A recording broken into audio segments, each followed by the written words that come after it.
우리 함께 사도신경으로 우리의 신앙을 고백하면서 하나님 앞에 나아가도록 하겠습니다.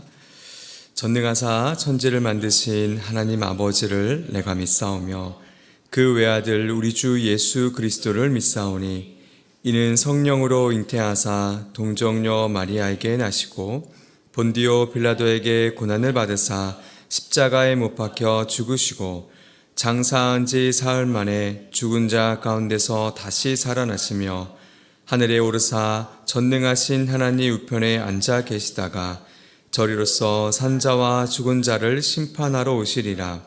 성령을 믿사오며 거룩한 공회와 성도가 서로 교통하는 것과 죄를 사하여 주시는 것과 몸이 다시 사는 것과 영원히 사는 것을 믿사옵나이다. 아멘. 우리 함께 찬송가 29장 성도여 다 함께 찬양하도록 하겠습니다.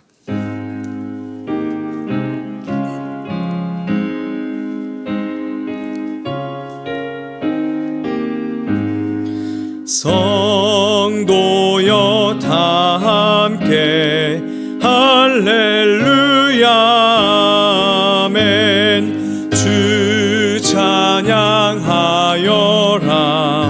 할렐루야 아멘. 주 보좌 앞에서 택하신 은혜를 다 찬송하여라 할렐루야 아멘. 마음을 열어라 할렐루야 아멘. 온 하늘 울려라 할렐루야 아멘. 인도자 되시며 친구가 되신 주 그 사랑 끝없다 할렐루야 아멘. 주 찬양하여라 할렐루야 아멘. 찬양은 끝없다 할렐루야 아멘. 거룩한 집에서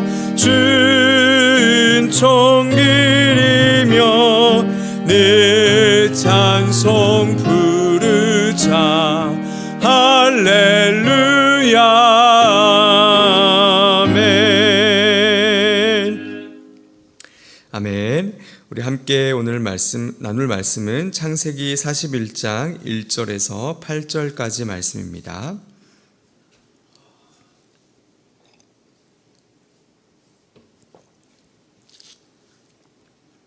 우리 함께 교독하면서 하나님 말씀을 받겠습니다. 만 2년 후에 바로가 꿈을 꾼즉 자기가 나일 강가에 서 있는데 보니 아름답고 살찐 7 암소가 강가에서 올라와 갈밭에서 뜯어먹고 그 뒤에 또 흉하고 파리한 다른 7 암소가 나일 강가에서 올라와 그 소와 함께 나일 강가에 서 있더니 그 흉하고 파리한 소가 그 아름답고 살찐 7 소를 먹은지라.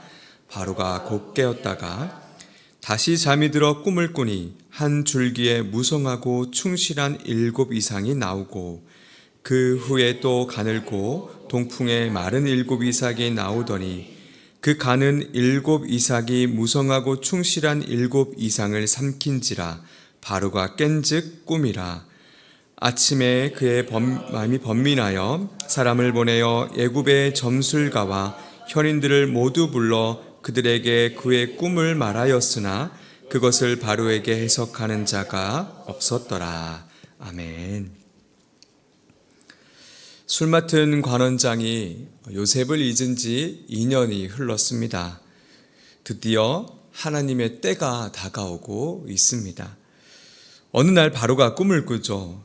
나일 강가에 서 있는데 아름답고 살찐 7 암소가 보였습니다. 그리고 그 뒤에는 흉하고 삐쩍 마른 다른 7 암소가 서 있었죠. 그런데 갑자기 그 흉하고 파리한 소가 살찌고 풍성한 그 7소를 잡아 먹습니다. 바로는 너무나 끔찍해서 깜짝 놀라서 잠에서 깨어납니다. 이게 무슨 일인가?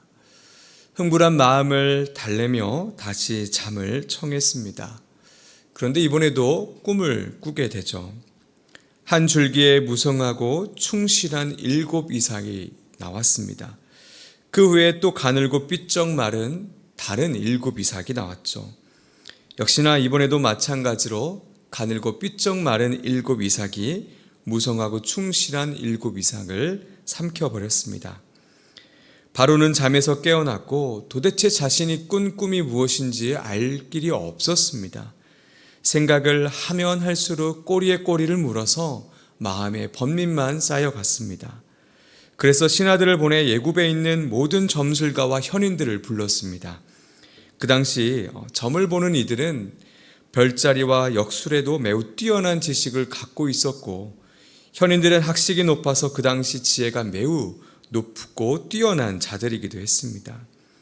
그런데 기대와는 달리 바로에게 해석을 해주지 못합니다. 오늘 본문을 묵상하면서 몇 가지 질문이 생겼습니다. 왜 점술가들과 현인들은 바로의 꿈을 해석하지 못했을까? 정답은 맞추지 못할지라도 어떤 말이라도 할 수는 없었던 것일까?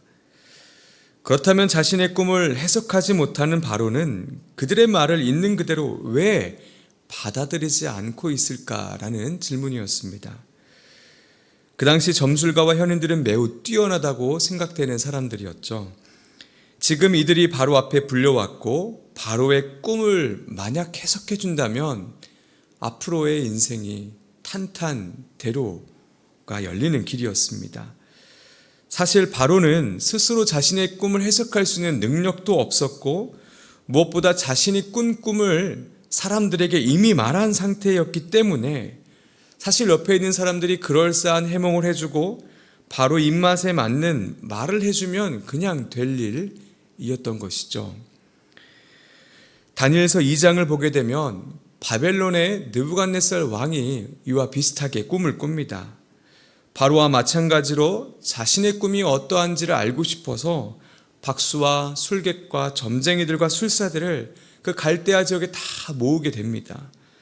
그런데 느부갓네살 왕은 이 애굽의 바로 왕과는 달리 모인 이들에게 자신이 꾼 꿈의 내용에 대해서 말하지 않습니다. 그냥 내가 꿈을 꾸었는데 너희가 능력이 있다고 하니 그 꿈을 맞추고 해석까지 해서 나에게 좀 알려줘라 라고 말한 것이죠. 그러자 모인 이들이 왕에게 왕이여 만수무강하옵소서, 왕께서 그 꿈을 종들에게 이르시면 우리가 해석하여 드리겠습니다 라고 말합니다. 그랬더니 느부갓네살 왕이 이렇게 말합니다. 다니엘서 2장 9절 말씀인데요.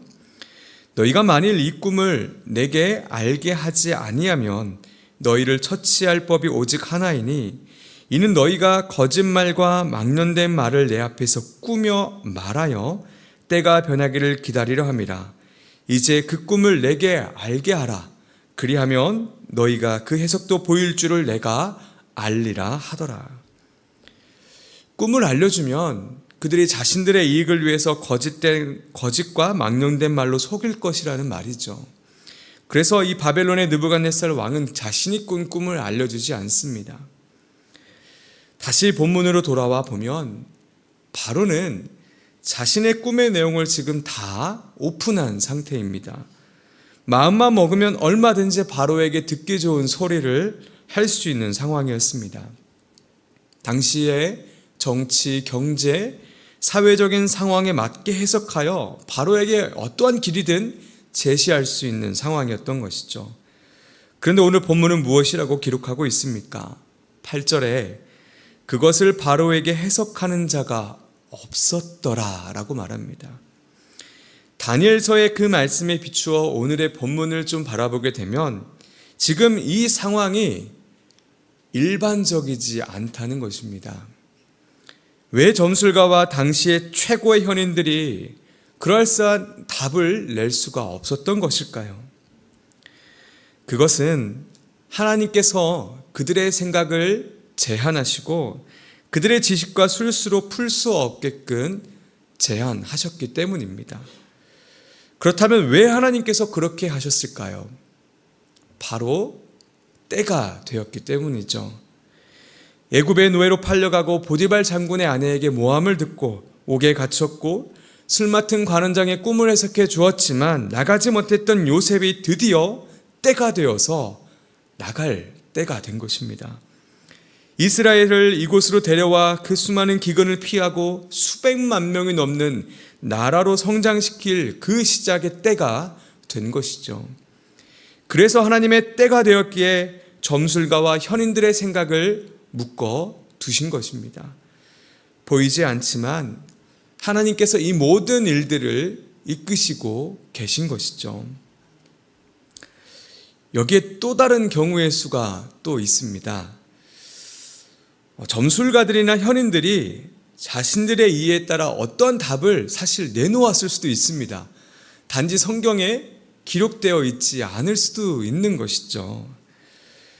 그런데 점술가들이 그런 대답을 했을지라도 본문은 명확하게 얘기합니다. 바로가 어떤 해석도 받아들이지 않았다라는 것이죠. 바로는 자기 스스로 꿈을 해석할 수 없는 자이기 때문에 어떤 해석이 맞는지 틀린지 자신이 분별할 수 있는 사람이 아닙니다. 그래서 어떤 해석이든 받아들일 수밖에 없는 위치에 서 있는 사람이라는 것이죠. 그럼에도 만약에 그 당시에 최고의 점술가들과 현인들이 답을 내놓았을지라도 지금 바로는 그 답을 받아들이지 않고 있는 것입니다. 이 경우에도 일반적이지 않다는 것이죠. 마찬가지로 하나님께서 하나님의 때의 일을 성취하기 위해서 또 바로의 마음과 생각을 붙잡으신 것이라고 우리는 생각할 수밖에 없습니다. 사랑하는 여러분, 우리 하나님께서는 하나님이 정해놓으신 때에 그 뜻을 성취하기 위해서 상황과 환경을 만지시고 다스리십니다. 그뿐 아니라 사람들의 생각과 사고 또한 다스리십니다. 악한 생각은 악한 생각대로 놔두시고 다스리시고 선한 생각은 선한 생각대로 다스리시고 그것을 사용하시는 것이죠. 자신들의 생각과 사고의 무지와 어리석음 가운데 있게끔 제한하심으로 하나님의 뜻을 이루기 위해서 보이지 않게 일하시고 계십니다. 우리 각 사람의 인생에서도 마찬가지입니다. 우리 편에서는 일반적이지 않기 때문에 우리는 무엇이라고 표현합니까? 우연이라고 표현하죠. 그러나 사실은 하나님의 놀라운 섭리 가운데 모든 것을 하나님께서 통제하시고 우리 삶을 위해 일하시는 하나님이 보이지 않게 계신 것입니다. 보이지 않아서 답답하신 적 있으시죠? 하나님께서 드러내시는 때가 분명히 옵니다. 그 때를 함께 기다렸으면 좋겠습니다. 분명하게 우리 인생에 하나님의 뜻과 인도하심을 믿으며 또 기다리며 걸어가는 우리가 되기를 소망합니다. 끝으로 오늘 본문에서 붙잡아야 하는 은혜의 조각은 세상의 지식과 지혜로는 우리의 번민을 궁극적으로 또 해결할 수 없다는 진리의 조각입니다. 바로가 애굽의 점술가와 현인들을 불렀을 때에는 자신의 번민을 해결해 줄 것이라는 기대가 분명히 있었을 것입니다. 그러나 그 기대는 처참하게 무너졌고 사라졌습니다. 여전히 마음에 번민이 가득했죠. 이러한 바로의 모습을 보면서 우리는 무엇을 의지하며 살아가야 할지를 또 점검해 봐야 하는 것이죠. 사랑하는 여러분, 우리 인생에 있는 많은 근심과 번민을 해결하기 위해서 무엇을 의지하고 계십니까? 무엇을 의지해야 할까요? 아마 답은 다 알고 계실 텐데요. 바로 하나님의 말씀입니다. 그런데 여러분, 이 답이 생각보다 우리 마음에 들지 않을 때가 있습니다. 예전에 어떤 분이 저에게 이렇게 말한 적이 있습니다. 이 성경에는 취업하는 방법이 제대로 적혀 있지 않아. 어떤 집을 사고 어디에 살아야 할지 그 방법이 적혀 있지 않다. 성경은 우리 삶에 어떤 적극적인 세밀한 답을 주지 않는 것 같아. 사업을 해야 하는지 멈춰야 하는지, 이 사람과 결혼을 해야 하는지 말아야 하는지 그 구체적인 답을 찾을 수가 없어 라는 말을 저에게 한 적이 있습니다. 우리는 인생을 살아가면서 수많은 선택들을 하게 됩니다. 무엇을 먹을지를 선택하는 그 가벼운 것에서부터 우리 인생을 결정하고 정말 중요한 그 무거운 선택들이 있습니다. 그래서 우리의 마음에 늘 근심과 번민들이 정도에 따라 차이가 있지만 있는 것이죠. 물론 앞서 말한 것처럼 앞서 말한 그 사람처럼 이 성경에서 집을 사라 말아라, 이 직장이다, 이 남자다, 이 여자이다 구체적인 답은 사실 찾을 수는 없습니다. 그런데 성경은, 말씀은 우리에게 어떤 선택을 해야 하는지 그 절대적인 기준을 분명하게 제시해 줍니다. 상대적인 기준이 아니라 누구나 다 인정하고 믿을 수 있고 신뢰할 수 있는 그 절대적인 기준을 말씀은 우리에게 제시해 주신다는 것이죠. 그래서 성경은 이렇게 우리에게 말씀해 주십니다. 여호수아 1장 7절의 말씀이죠. 오직 강하고 담대하여 나의 종 모세가 내게 명령한 그 율법을 다 지켜 행하고 말씀 안에서 늘 생각해보고 점검해 보라는 것이죠. 우로나 좌로나 그렇게 함으로 치우치지 말라. 그리하면 어디로 가든지 형통하리니. 말씀은 우리에게 좌로나 우로나 치우치지 않는 절대적인 기준을 우리에게 알려주고 제시해 줍니다. 그래서 우리가 말씀을 의지하고 삶에 있는 수많은 문제들을 펼쳐놓고 고민하며 그 답을 말씀 안에서 어떠한 기준으로 선택할지를 찾아갈 때 좌로나 우로나 치우치지 않을 수 있다는 것입니다. 그렇기에 우리의 마음의 번민이 크지 않고 오래가지 않을 수 있다는 것이죠. 이제 말씀을 정리하겠습니다. 오늘 하나님께서 오늘 본문을 통해서 주시는 교훈은 두 가지입니다. 하나는 보이지 않는 하나님께서 상황과 환경을 다스리시고 심지어 사람의 생각과 마음을 통제하시고 다스리신다는 진리입니다. 이 모든 일의 궁극적인 이유는 하나님의 기쁘신 뜻의 성취에 있습니다. 그런데 참으로 감사한 것은 하나님께서 반드시 이루고자 하시는 그 뜻이 우리에게 있어서 가장 최고의 기쁨이며 참 평안이며 최고의 형통이라는 것입니다. 그렇게 우리 삶을 이끄시는 하나님을 바라보며 그때를 기다리시는 우리가 되기를 소망합니다. 또 하나는 우리 마음의 번민을 해결할 방법은 하나님의 말씀이라는 것입니다. 세상의 지혜와 지식으로는 늘 한계를 느낄 수밖에 없습니다. 유한히 무한을 풀 수가 없는 것이죠. 그것을 의지할 때 우리의 번민을 온전히 해결할 수가 없습니다. 오직 하나님의 말씀에 그 기준에 비추어 생각하게 될 때 우리 안에서 가르쳐 주시는 성령님의 인도하심을 느끼며 다시 기쁨 가운데 걸어갈 수 있는 것입니다. 주 안에서 항상 기뻐하라. 말도 안 되는 소리 같지만 말씀 안에서 늘 분별하며 말씀 안에 살아갈 때 주 안에서 우리는 항상 기뻐할 수 있는 것입니다. 그렇게 늘 말씀으로 좌로나 우로나 치우치지 않는 저와 또 여러분이 되기를 간절히 소망합니다. 이 시간 또 함께 합심하면서 기도했으면 좋겠습니다. 첫 번째 기도 제목은 보이지 않는 하나님께서 우리의 상황과 환경, 심지어 사람의 마음까지 다스리고 계심을 믿으며 그때를 기다리는 우리가 될 수 있게 해달라고 기도했으면 좋겠습니다. 두 번째로는 우리 삶에 있는 수많은 선택의 자리에서 하나님의 말씀을 기준으로 분별하며 걸어가는 우리가 될 수 있게 해달라고, 성령님께서 우리에게 지혜를 허락해 달라고 기도해 주셨으면 좋겠습니다. 세 번째는 우리 고등부를 위해 기도하길 원합니다. 고등부 학생들이 하나님의 말씀을 날마다 가까이해서 세상 속에서 거룩한 자녀로 살아갈 수 있도록 인도해 달라고 우리 함께 이 세 가지의 기도 제목을 놓고 잠깐 합심하며 나가도록 하겠습니다. 하나님 감사합니다. 하나님, 보이지 않는 하나님께서 우리의 상황과 환경을 늘 다스리시